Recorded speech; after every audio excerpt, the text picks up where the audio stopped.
Happy new year guys. তো guys, এখানে দৃশ্যটা খুবই সুন্দর লাগছে। আজকে নতুন বছরের দিন আমরা পিকনিক করার জন্য এসেছিলাম এই জায়গাতে। তো গাইস, পুরো ভিডিও দেখার চেষ্টা করবেন প্লিজ। আপনারা পুরো ভিডিওটা দেখেন না, তো যদি আপনারা পুরো ভিডিওটা না দেখেন তাহলে আনন্দ কীভাবে পাবেন।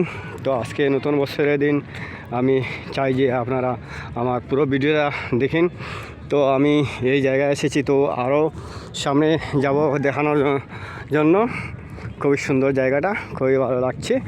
তো এখানে হাজারো মানুষ পিকনিকের জন্য এসে থাকে, অনেক লোকজন, এই যে দেখতে পারেন। তো এখানে অনেক লোকজন আসে, তো সব তো দেখানো সম্ভব নয়, কারণ এখানে জঙ্গলের মধ্যে সবগুলো দেখা যায় না। জঙ্গলের মধ্যে মধ্যে অনেক বড় এরিয়া, তো এই এরিয়াতে আমরা এসেছি। তো এই জায়গায় যদি পিকনিকের জন্য আপনারা আসতে চান, তো এই জায়গাটা হলো অরুণাচল প্রদেশের। এই জায়গাটা অরুণাচল প্রদেশে আলুবাড়ি পার হয়ে আসতে হবে। তো আপনারা যদি আসাম থেকে আসতে চান, যদি তিনসুকিয়া টু তেজু রোড দিয়ে আসেন, তাহলে আপনারা আলুবাড়ি বড় ব্রিজ আছে, অনেকে নাম শুনছেন। তো এই আলুবাড়ি ব্রিজটাও অনেক বড়, সবাই আজকাল জানে। তো এই আলুবাড়ি ব্রিজ পার হয়ে আরও কিছু সময় যাওয়ার পরে এই জায়গাটা পাওয়া যায়। খুবই সুন্দর জায়গাটা, এখানে পিকনিকের জন্য খুবই ভালো লাগে, খুব সুন্দর দৃশ্য। আর এই যে নদী, খুব সুন্দর।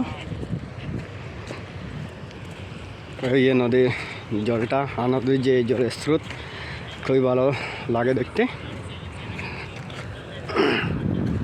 তো সেখানে আপনারা দেখতে পাচ্ছেন অনেক লোকজন আসছে। তো সবাই তো এক জায়গার মধ্যে নয়, তাই একসাথে দেখানো সম্ভব নয়। এখানে হাজারো মানুষ এখানে পিকনিকের জন্য এসে থাকে, ছোটো বাচ্চা থেকে পুরুষ লোক মেয়ে লোক প্রায় সবাই এখানে এসে থাকে। এই যে দেখেন, খুব সুন্দর দৃশ্য। আর এই জায়গাটা দেখেন, খুব সুন্দর। এই যে নদীটা একদম পরিষ্কার জলটা, আর এই নদীর কিনারে আমরা পিকনিক করতে আসছি। তো আমি এখন কিছু দূরে চলে আসছি এই নদীর। তো নদীর ও পাশে আমরা পিকনিকের জন্য আসি, এখন দেখানো সম্ভব নয়, ওরা ও পাশে আছে। তো গাইস, এই জায়গাটা কেমন লাগছে আপনারা নিশ্চয়ই কমেন্ট করে জানিয়ে দিও। ওকে, বাই, জয় হিন্দ।